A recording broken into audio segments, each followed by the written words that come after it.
captured on video roughing up and beating a student from Multimedia University next to hostile rooms. In the video, a group of 5 police officers rushed to approach the student who was walking along near the hostels. The police officer stopped him and roughed him up. Shortly after, the police officers are seen dragging the students along the ground. One of them beats him up. They forcefully try to take him. One of them beats him up as they forcefully try to take him to a police van waiting nearby. The student appeared to be in pain and has difficulty walking, and he begins to limp as the officers attempt to move him. While most of the officers eventually leave the scene, 2 remain behind. One officer stands guard, watching the surrounding, while the other kicks the student on his side and lies helplessly on the ground. Seconds later, the officer placed a tear gas canister next to the student's head. The canister explodes, releasing tear gas and sparks of fire. The student, struggling and in distress, tries to drag himself away from the area. However, one officer comes back to push him towards the released tear gas. The student gasping for breath as he tries to escape the fumes. Police brutality has been making headlines every time citizens have decided to exercise their democratic right of protest, an issue leaders have condemned non-stop. Polisi wachane na watoto wetu, watuambie shida yao ni nini. Kama hivyo tunasikia ati na tunaona kwa televisheni kuna askari wa hajavalia uniform na mtu wako na bunduki, wanaenda pale wanakuta watu wameketi, mtu labda ako kwa biashara yake ama wamesimama na rafiki yake pale wanaongea mambo mbili, mnaanza kupigwa. Hiyo tunakataana nayo kabisa. Polisi kwa kiwango fulani hawakufanya vizuri, maana walitumia nguvu kupita kiasi, excessive force. Ni vizuri polisi wakuwe watumishi kwa wote, wafanye kazi na utaratibu. Sio vile tuliona wanapiga watu ovyo ovyo, wanarusha tear gas, hata mahali kuna mtu mmoja watu wawili wanatupa hapo tear gas. Polisi wengine hawana uniform, wamevaa mask, wamevaa kofia, huwezi jua ni Al-Shabaab ama ni askari. Pako unashindwa wanafanya kazi kwa njia gani? Wachukuliwa hatua. Tushasema tayari. Ijapokuwa ni kama wafuadili, lakini tushasema waamuzi yetu kama raia, tushasema kwamba wale watu ambao walikuwa kwa nguo za play na wakaua watu wachukuliwa hatua. In regards to this, more than 50 police officers have been summoned by the Independent Policing Oversight Authority (IPOA) over the deaths, serious injuries and other unlawful acts allegedly committed during the Finance Bill 2024 demonstration by the Gen Zs and the Azimio protests 2023. Documents show that more than 15 senior police commanders, including the Bungoma County Police Commander Francis Kooli, are among those directed to appear before the IPOA detectives from Tuesday, September 16th to Thursday, September 19, for grilling and statement recording. Abductions, brutality and inaction. When will it stop? Who will stop it? Caroline Muthoni, EBN TV. Thanks, Carol. Now, the Judges Association are demanding that the Inspector General of Police acting capacity, Masengeli, should offer an apology for calling off Justice Mugambi's security from duty, failure to which they will take appropriate measures, including branding him as unfit to hold public office. Kisumu Judges Welfare Association President Patrick Otieno termed the move as a violation of rule of law and deployed to intimidate Justice Mugambi. Following a decision by Judge Lawrence Mugambi in Nairobi High Court Constitutional Petition number 436 of 2024, in the matter of LSK versus Inspector General and 4 others, 1. Inspector Riri, attached to Judiciary Police Unit and stationed at the Supreme Court, called and ordered the judge's driver and bodyguard to immediately surrender their arms and to immediately report back to GSU headquarters. He added that if the two did not comply immediately, he had been assigned a motor vehicle to physically track them down and forcefully disarm them. He assigned his authority in so acting to have come from an undisclosed office above. Judge Mugambi called the inspector in humility and sought to know why the drastic and sudden action was being executed against him and if there would be replacement. The answer was that the officer was acting on instructions from above and he had no instructions on the replacements. As we speak here, the judge has neither driver nor bodyguard. We remind Inspector Riri and the persons whose unlawful authority is executing that the services of a driver and security to a judge are not privileges accorded to a judge at the whim of the Inspector General, but considerable benefits one cannot take away without being seen to affront the Constitution. We take this, and this morning I have seen a statement by the IG. It is misapprehension of the law to allege that the security to the judge is a privilege.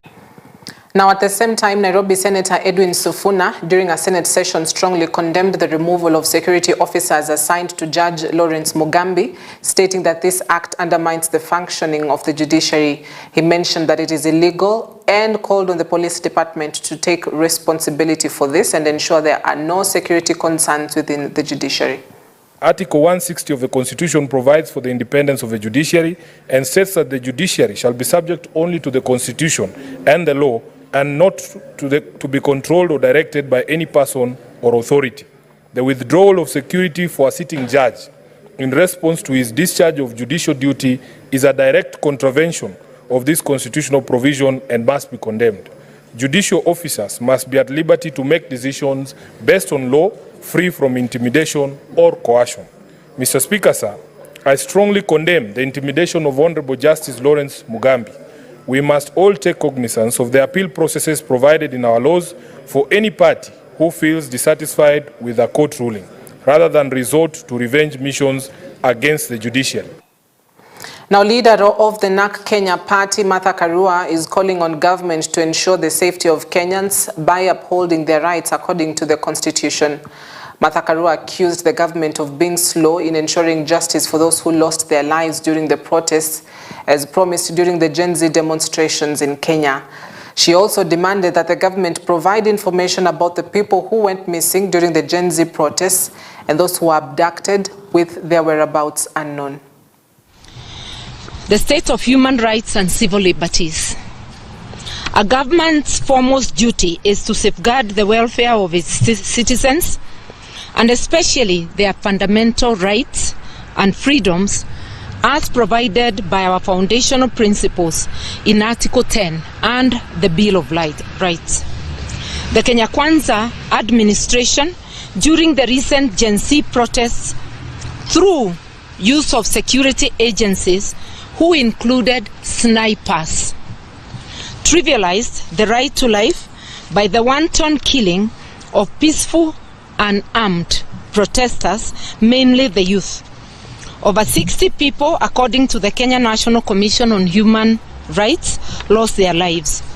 Over 60 others still missing, hundreds injured, some gravely, with close to 200 hospitalized.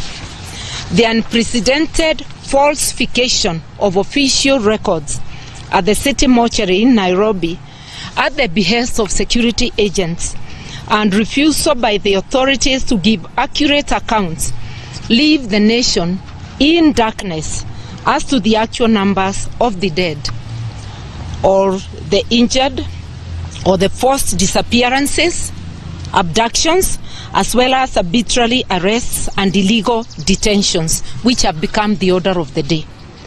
The case of the abducted persons, who include the Langton brothers Jamil and Aslam, and Bob Jaggi, which is now before the court, is a sad reminder of this. These murders, abductions, arbitrary arrests, harassment, and intimidation, including of the media, are all instigated to deter Kenyans from exercising their human rights and civil liberties. Now, there has been calls to reconsider proposed laws aimed at regulating religious organizations. Led by the chairman of the National Evangelical Ministers Union, Bishop Stephen Dicho, they described the law as unconstitutional, stating that the process lacked sufficient public participation. What is coercion? If I preach to somebody and is converted, where is coercion in that? So that is, we feeling that is unfair. And they are talking even of a commission. We know very well when the government comes out with such things, they are creating positions for their cronies, politicians. And if they tell us the chairman of the task force is a pastor, he resigned from pastoral and he's now a politician, when did he come back? So we don't trust that report in totality, because the church is already regulated. If you don't know about there is a Societies Act, that is regulation. You cannot just come up and register a church from nowhere. You have to fulfill certain qualifications. Hatukubaliani na mambo ya kusema ati kanisa liwe regulated na serikali, maana Mungu ndiye aliyeanzisha kanisa. Kwa hivyo twaomba tupewe ruhusa, na iwapo kumepatikana mtu ambaye ametenda kinyume na sheria, basi ule wakabiliane naye kama mtu binafsi. Kama kwa swala la Makenzi ni mtu binafsi, naye akabiliwe na serikali kibinafsi. Nasi wale ambao tunatumikia Mungu kwa uaminifu, tuache tutumikie Mungu bila kuzuiliwa.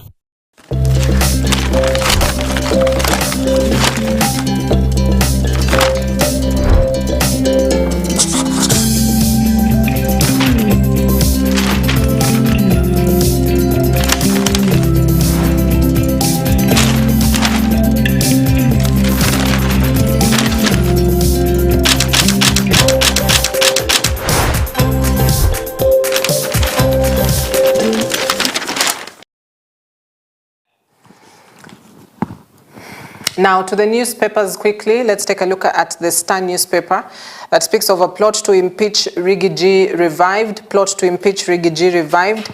President William Ruto allies say Deputy President to go for Christmas without flag. That's the new plan, as many Kenya Kwanza members shy away from taking public stance, but confirmed plot is on.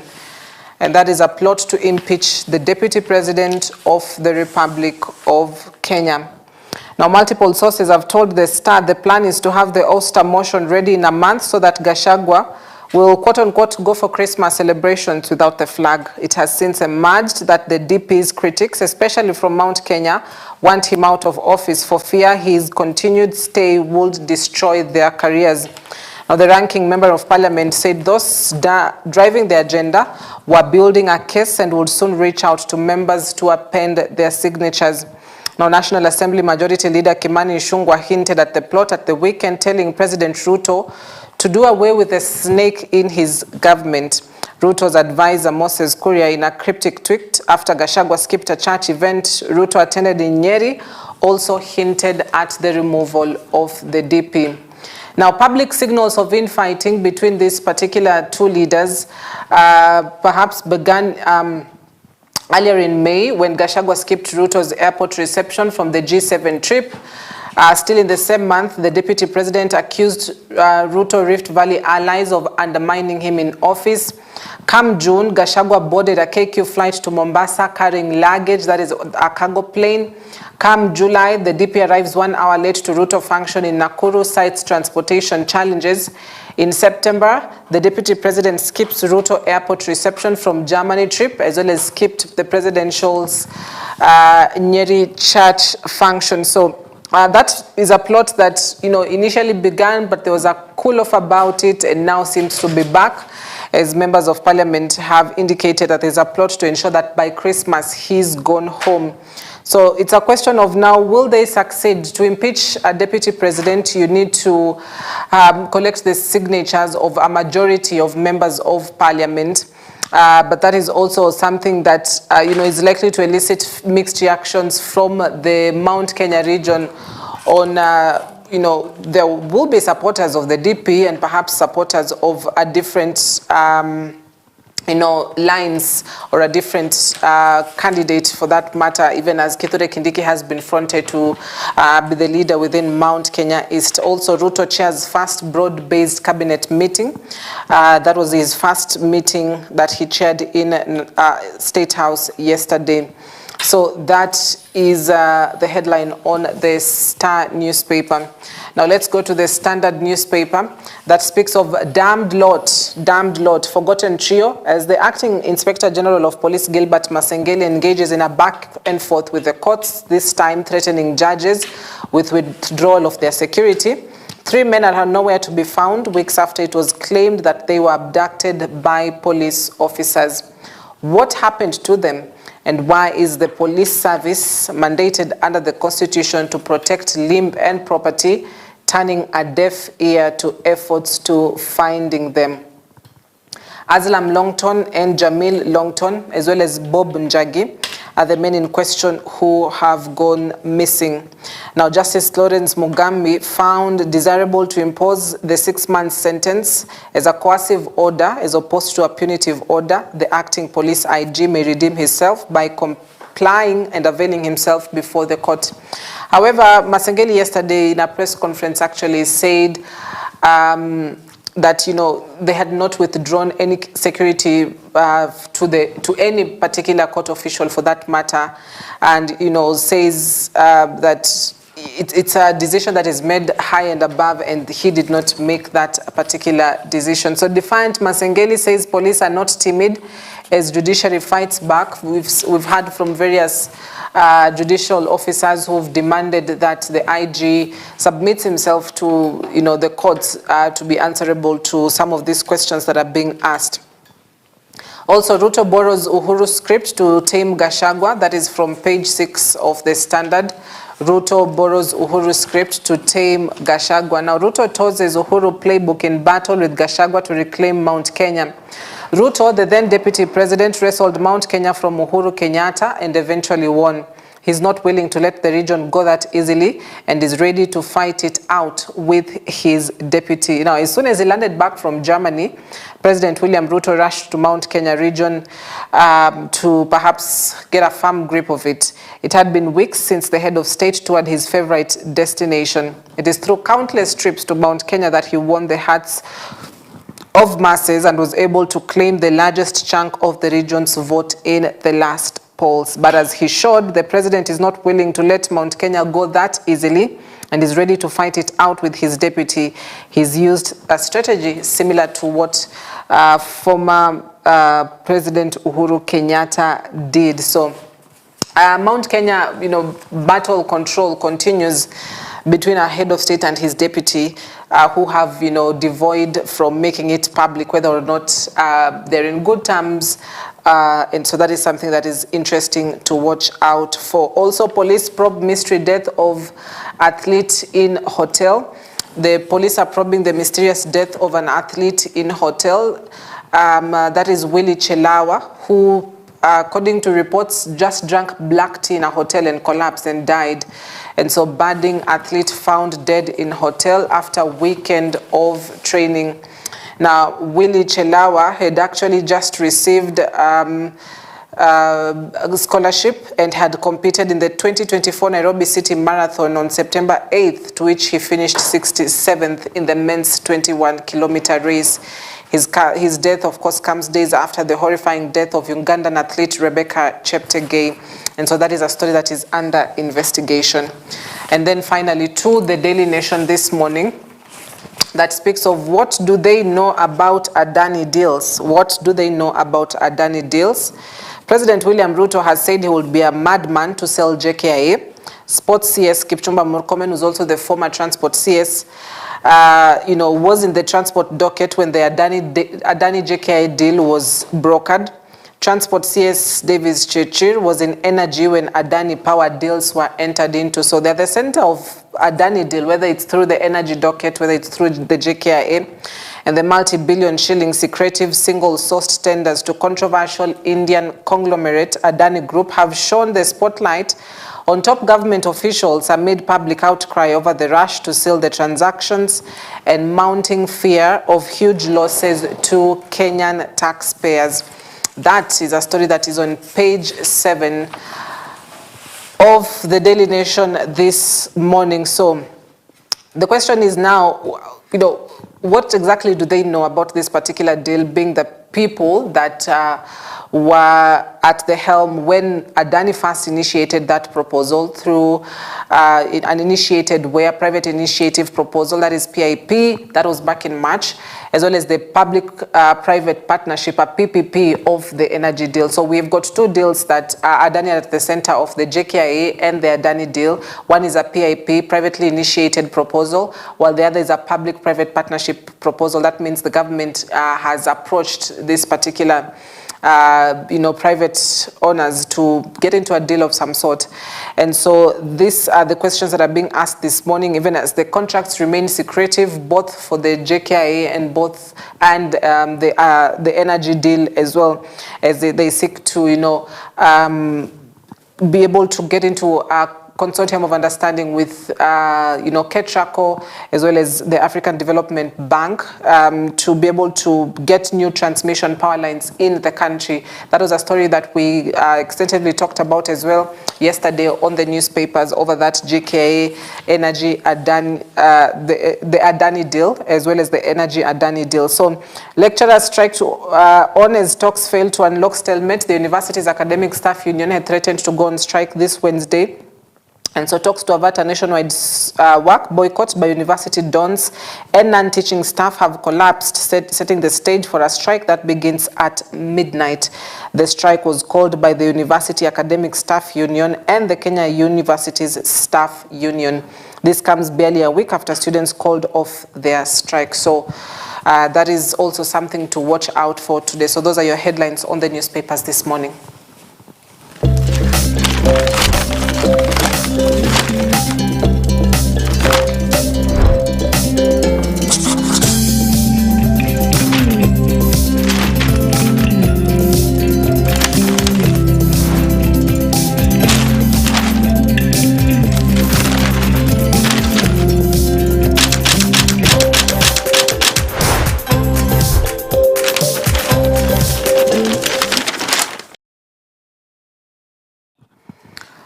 All right, allow us to take a quick breather, but after the break, we'll be getting into a conversation this morning around your business, how to reinvent it, new business ideas, perhaps a new model that you'd love to take up. I'll be giving you some, disturbing statistics from the Federation of Kenya Employers, as well as just how many number of registered companies have been recorded, and there's a huge drop. That means people have closed their businesses down. So that conversation returns in a bit. Stay with us.